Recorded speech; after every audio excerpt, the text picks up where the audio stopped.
Évangile selon Matthieu, chapitre 20. Car le royaume des cieux est semblable à un maître de maison qui sortit dès le matin afin de louer des ouvriers pour sa vigne. Il convint avec eux d'1 denier par jour et les envoya à sa vigne. Ils sortirent vers la 3e heure, et il en vit d'autres qui étaient sur la place à ne rien faire.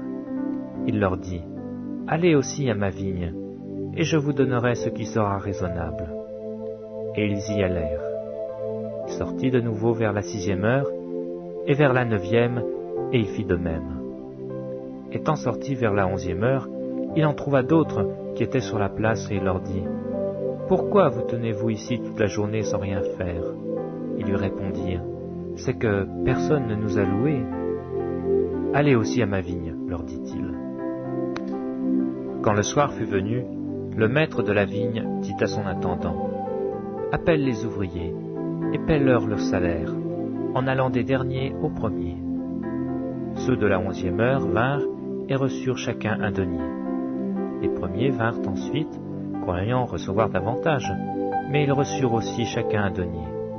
En le recevant, ils murmurèrent contre le maître de la maison, et dirent, « Ces derniers n'ont travaillé qu'1 heure, et tu les traites à l'égal de nous, qui avons supporté la fatigue du jour et la chaleur. » Il répondit à l'un d'eux, « Mon ami, je ne te fais pas tort, n'es-tu pas convenu avec moi d'1 denier ? Prends ce qui te revient, et va-t'en, je veux donner à ce dernier autant qu'à toi. Ne m'est-il pas permis de faire de mon bien ce que je veux ? Ou vois-tu de mauvais œil que je sois bon ? Ainsi, les derniers seront les premiers, et les premiers seront les derniers. » Pendant que Jésus montait à Jérusalem, il prit à part les 12 disciples, et il leur dit en chemin, « Voici, nous montons à Jérusalem, et le Fils de l'homme sera livré aux principaux sacrificateurs et aux scribes.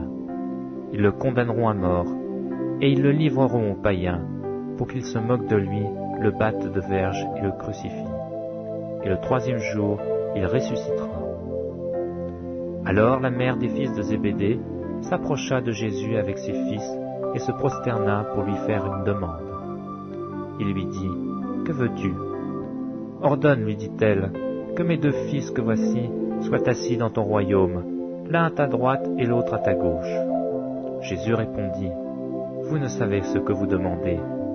Pouvez-vous boire la coupe que je dois boire ? » Nous le pouvons, dirent-ils. Et il leur répondit, « Il est vrai que vous boirez ma coupe, mais pour ce qui est d'être assis à ma droite et à ma gauche, cela ne dépend pas de moi, et ne sera donné qu'à ceux à qui mon Père l'a réservé. » Les 10, ayant entendu cela, furent indignés contre les 2 frères. Jésus les appela et dit, « Vous savez que les chefs des nations les tyrannisent, et que les grands les asservissent. Il n'en sera pas de même au milieu de vous. Mais quiconque veut être grand parmi vous, qu'il soit votre serviteur, et quiconque veut être le premier parmi vous, qu'il soit votre esclave. C'est ainsi que le Fils de l'homme est venu, non pour être servi, mais pour servir et donner sa vie comme la rançon de plusieurs. » Lorsqu'ils sortirent de Jéricho, une grande foule suivit Jésus. Et voici 2 aveugles, assis au bord du chemin, entendirent que Jésus passait et crièrent, « Aie pitié de nous, Seigneur, fils de David !» La foule les reprenait pour les faire taire, mais ils crièrent plus fort, « Aie pitié de nous, Seigneur, fils de David !» Jésus s'arrêta, les appela et dit, « Que voulez-vous que je vous fasse ?» Ils lui dirent, « Seigneur, que nos yeux s'ouvrent. » Ému de compassion, Jésus toucha leurs yeux, et aussitôt ils recouvrèrent la vue et le suivirent.